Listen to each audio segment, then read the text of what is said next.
days, until we put the seal on the foreheads of the servants of our God. I heard the number of those who had been marked with the seal, 144,000 marked from every tribe of the children of Israel. After this, I had a vision of a great multitude, which no one could count, from every nation, race, people, and tongue. They stood before the throne and before the Lamb, wearing white robes and holding palm branches in their hands. They cried out in a loud voice, "Salvation comes from our God, who is seated on the throne and from the Lamb." All the angels stood around the throne and around the elders and the four living creatures. They prostrated themselves before the throne, worshiped God, and exclaimed, "Amen. Blessing and glory, wisdom and thanksgiving, honor, power, and might be to our God forever and ever. Amen." Then one of the elders spoke up and said to me, "Who are these wearing white robes, and where did they come from?" I said to him, "My Lord, you are the one who knows." He said to me, "These are the ones who have survived the time of great distress. They have washed their robes and made them white in the blood of the Lamb." The word of the Lord. Thanks be to God. Lord, this is the people that longs to see your face. Lord, this is the people that longs to see your face. The Lord are the earth and its fullness, the world and those who dwell in it. For he founded it upon the seas and established it upon the rivers. Lord, this is the people that longs to see your face. Who can ascend the mountain of the Lord, or who may stand in his holy place? One whose hands are sinless, whose heart is clean, who desires not what is vain. Lord, this is the people that longs to see your face. He shall receive a blessing from the Lord, a reward from God his Savior. Such is the race that seeks him, that seeks the face of the God of Jacob. Lord, this is the people that longs to see your face. A reading from the first letter of St. John. Beloved, see what love the Father has bestowed on us, that we may be called the children of God. Yet, so we are. The reason the world does not know us is that it did not know him. Beloved, we are God's children now. What we shall be has not yet been revealed. We do know that when it is revealed, we shall be like him, for we shall see him as he is. Everyone who has this hope based on him makes himself pure as he is pure. The word of the Lord. Thanks be to God. Please stand.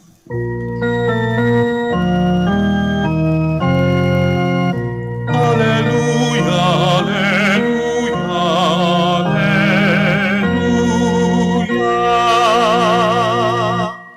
Come to me, all you who labor and are burdened, and I will give you rest, says the Lord. Alleluia, alleluia, alleluia.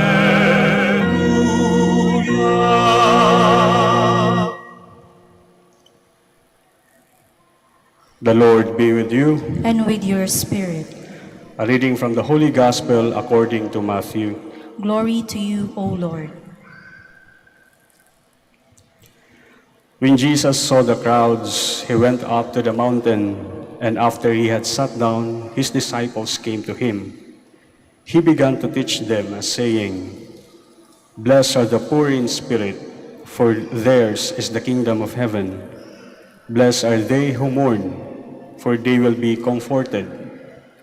Blessed are the meek, for they will inherit the land. Blessed are they who hunger and thirst for righteousness, for they will be satisfied.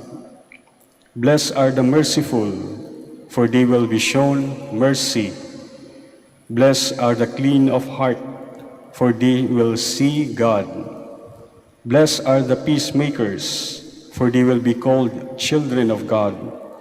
Blessed are they who are persecuted for the sake of righteousness, for theirs is the kingdom of heaven. Blessed are you when they insult you and persecute you and utter every kind of evil against you falsely because of me. Rejoice and be glad, for your reward will be great in heaven. Brothers and sisters, the Gospel of the Lord. Praise to you, Lord Jesus Christ. Please be seated.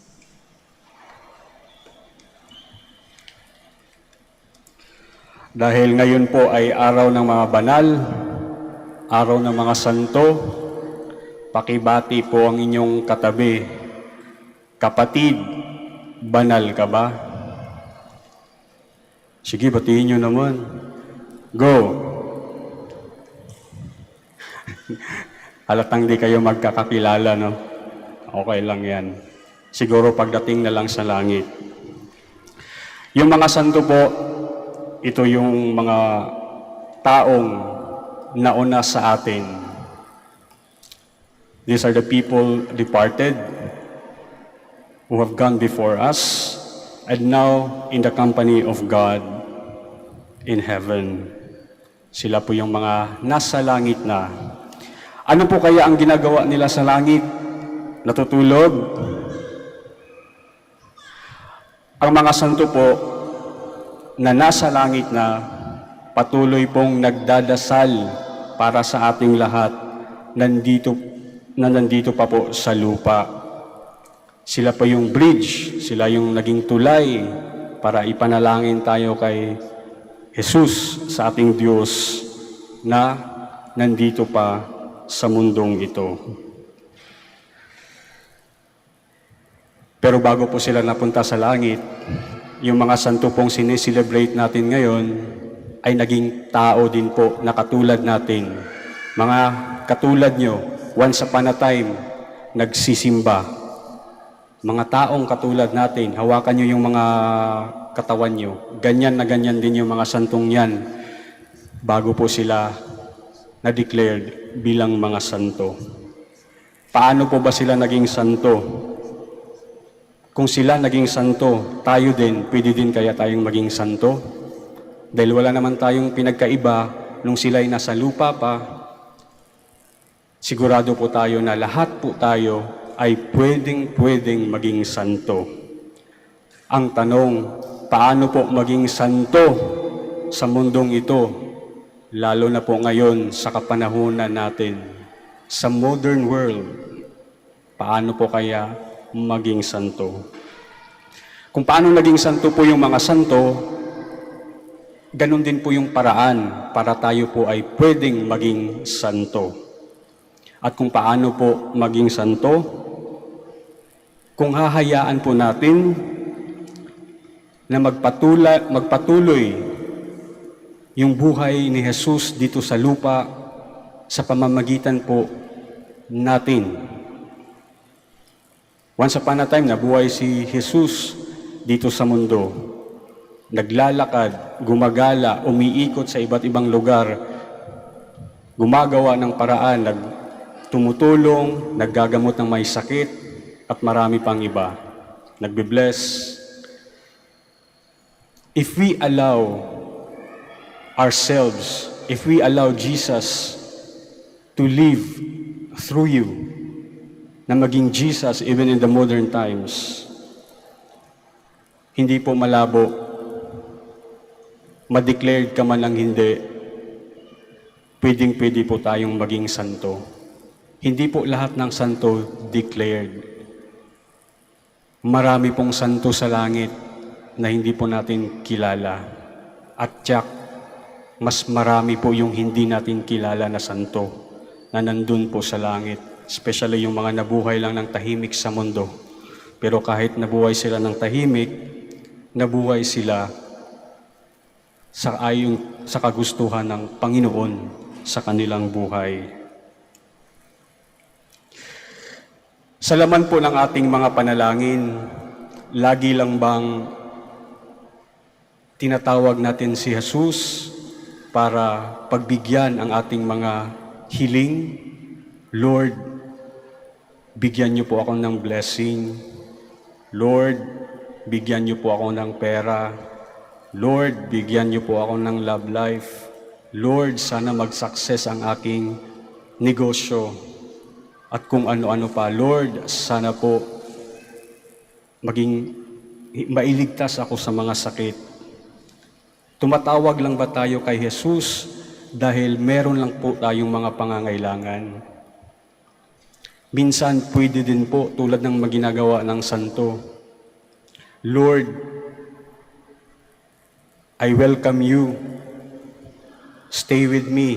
Teach me what to do. Ano po ang pwede kong gawin para magpatuloy po kayong mabuhay sa mundong ito? Hindi po ba, hindi lang yun pangangailangan natin? If we welcome God in our lives. To follow Jesus, does it mean tulad ng pag-follow natin sa ating mga idol sa Facebook, just one click, naka-follow ka na? Kay Jesus po, hindi madali sumunod kay Jesus. Kasi paano sumunod kay Jesus? Hindi po sa pagsabi ng oo, kundi po sa pamamagitan ng ating mga gawa, actions. Hindi po madadala sa click lang, follow ka na kay Jesus, hindi. To follow Jesus means to act, to have an action. Kung ano yung gagawin mo para magpatuloy na mabuhay si Jesus sa mundong ito. And maybe, one day, in God's grace, we will also join in the company of angels and saints in heaven. Tingnan niyo yung mga katabi niyo. Sa palagay niyo, pagdating ng panahon, yung mga nagsisimba sa Manaoag, aabot tayo dun sa langit. Kasama siyempre kami, gusto din naming makaabot sa langit. Magkita-kita kaya tayo dun? Yung mga pumupunta dito sa Manaoag, depende po yun sa ating actions. Nawa po, through our actions, i-welcome tayo ng Panginoon kasama ng mga santo doon po sa langit.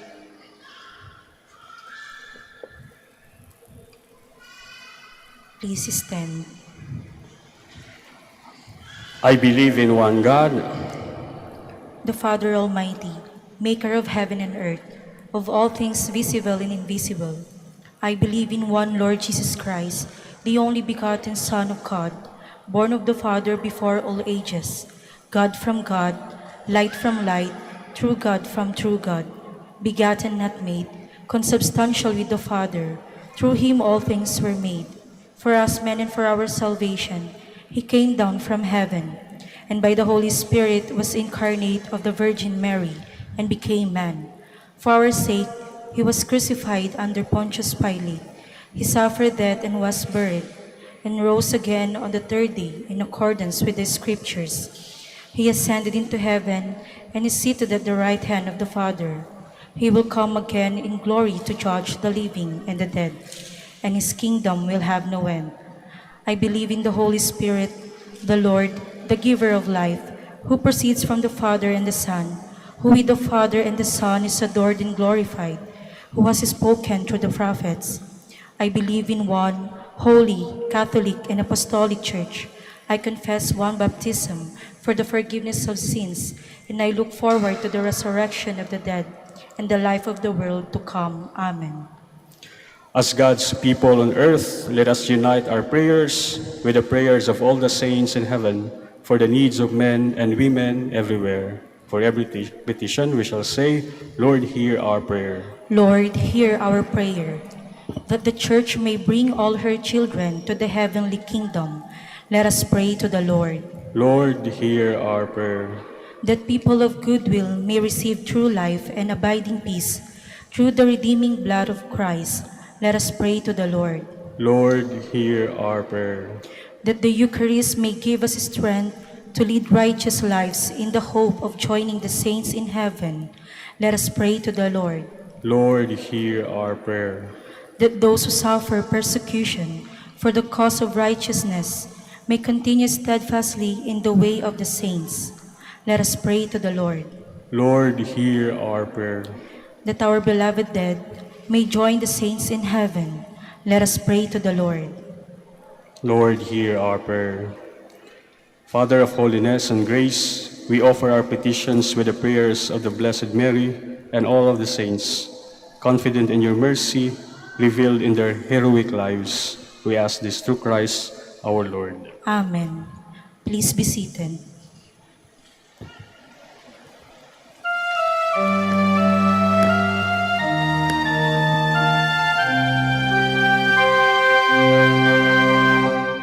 Lord, we gather today in your house. We kneel down and pray. We ask for your mercy as we open our hearts to receive your forgiveness, O Lord. As we offer this bread and as we bring you this wine, bless them, Lord Jesus. Feed us now, give us life. Send us your Spirit, the source of our lives, and together we will serve you with love.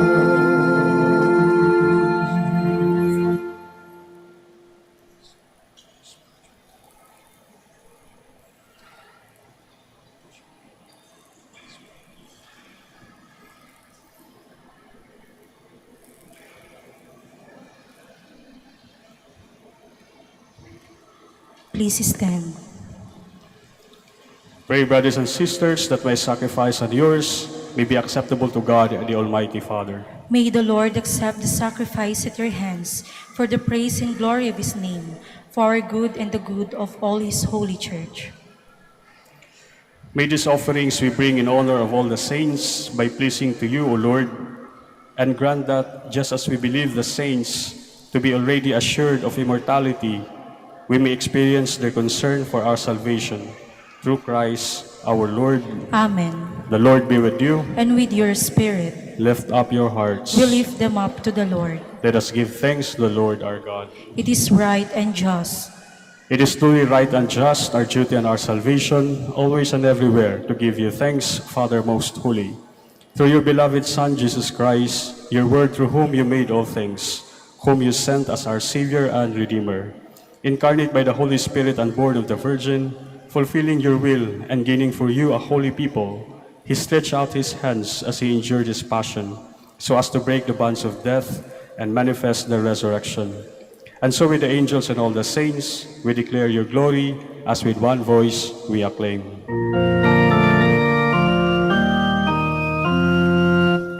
Holy, holy, holy, Lord God of hosts. Heaven and earth are full of your glory. Hosanna in the highest. Blessed is he who comes in the name of the Lord. Hosanna, Hosanna in the highest. Please kneel. You are indeed holy, O Lord, the fount of all holiness. Make holy, therefore, these gifts, we pray, by sending down your Spirit upon them like the dewfall, so that they may become for us the body and blood of our Lord Jesus Christ. At the time he was betrayed and entered willingly into his passion, He took bread, and giving thanks, broke it and gave it to his disciples, saying, "Take this, all of you, and eat of it, for this is my body, which will be given up for you."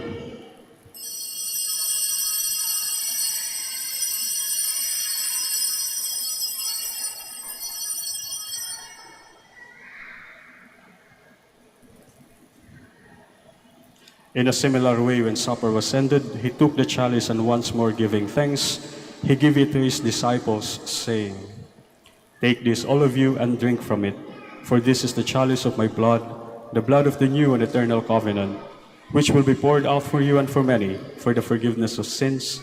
Do this in memory of me."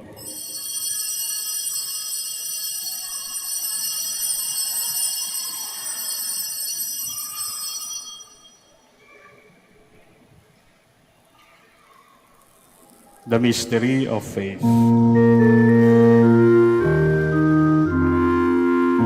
We proclaim your death, O Lord, and profess your resurrection until you come again.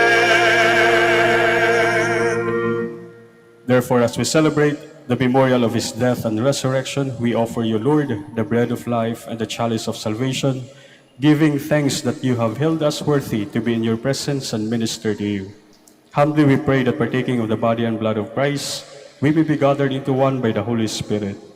Remember, Lord, your church spread throughout the world, and bring her to the fullness of charity, together with Francis our Pope, and Socrates our Bishop, and all the clergy. Remember also our brothers and sisters who have fallen asleep in the hope of the resurrection, and all who have died in your mercy. Welcome them into the light of your face. Have mercy on us all, we pray, that with the Blessed Virgin Mary, Mother of God, Saint Joseph, her spouse, and all the saints who have pleased you throughout the ages, we may merit to be co-heirs to eternal life, and we praise and glorify you through your Son, Jesus Christ. Through him, and with him, and in him, O God, Almighty Father, in the unity of the Holy Spirit, all glory and honor is yours forever and ever.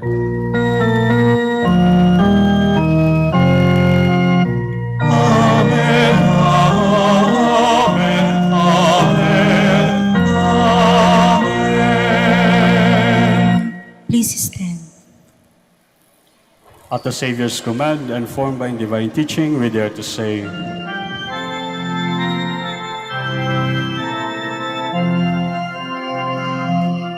Ama namin, sumasalangit ka, sambahin ang ngalan mo,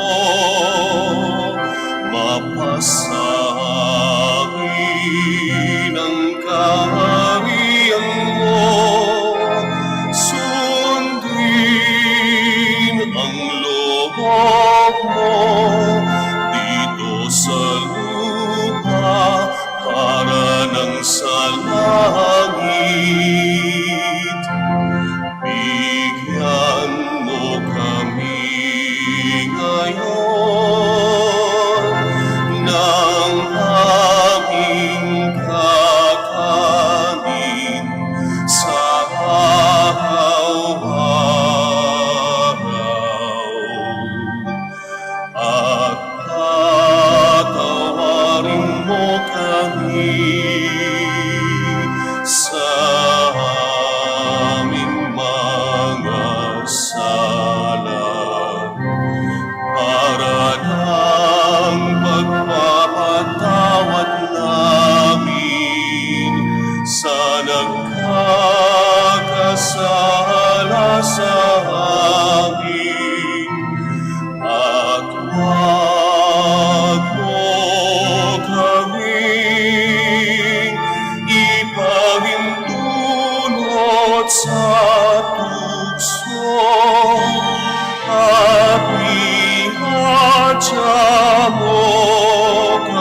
Deliver us, Lord, we pray, from every evil. Graciously grant peace in our days, that by the help of your mercy we may be always free from sin and safe from all distress, as we await the blessed hope and the coming of our Savior, Jesus Christ. For the kingdom, the power, and the glory are yours now and forever. Lord Jesus Christ, who said to your apostles, "Peace I leave you, my peace I give you," look not on our sins, but on the faith of your church, and graciously grant her peace and unity in accordance with your will, who live and reign forever and ever. Amen. The peace of the Lord be with you always. And with your spirit. Let us offer each other the sign of peace.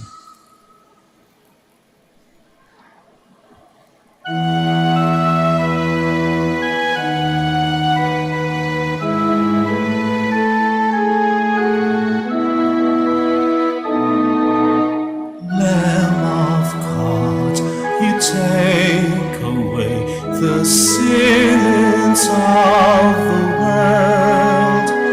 Have mercy on us. Lamb of God, you take away the sins of the world. Have mercy on us.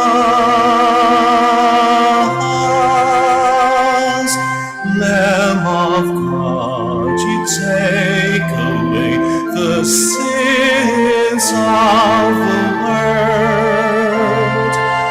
Grant us peace. Grant us peace. Please kneel. Behold the Lamb of God. Behold him who takes away the sins of the world. Blessed are those called to the supper of the Lamb. Lord, I am not worthy that you should enter under my roof, but only say the word, and my soul shall be healed.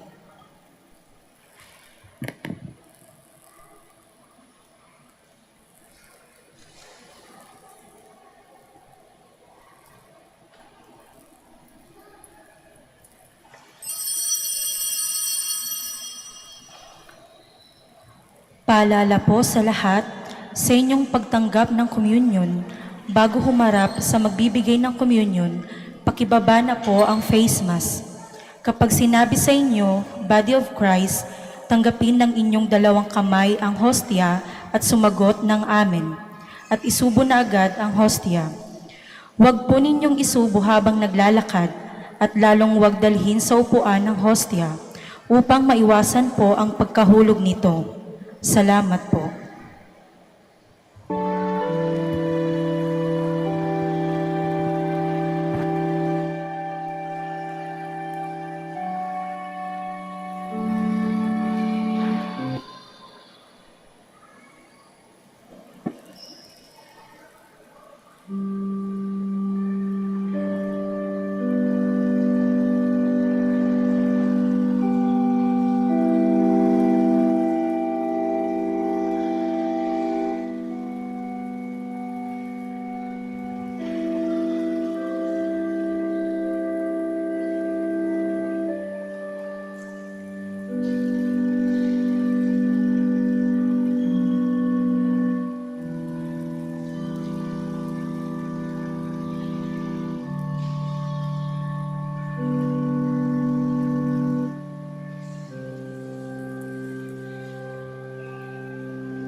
please stand.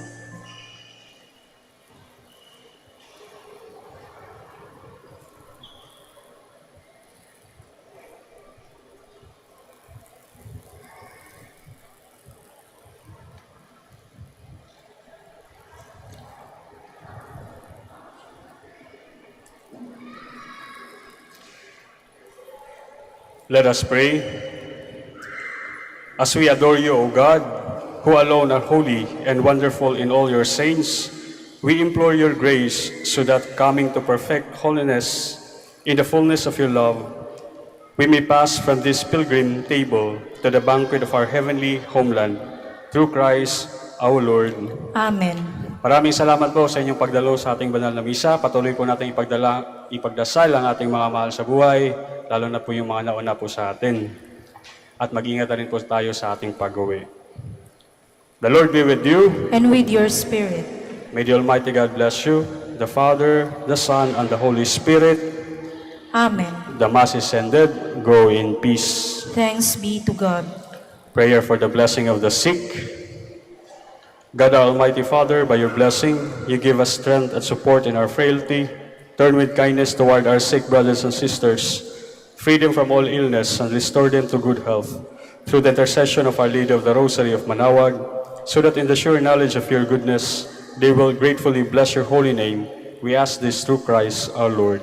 Amen. Prayer for the blessing of rosaries and other religious articles. In memory of the mysteries of the life, death, and resurrection of our Lord Jesus Christ, unto the honor and glory of the Blessed Virgin Mary, Mother of Christ, Mother of the Church, Our Lady of the Rosary of Manaoag, may these rosaries, images, candles, oil, and other religious articles be blessed and made holy. In the name of the Father, and of the Son, and of the Holy Spirit. Amen.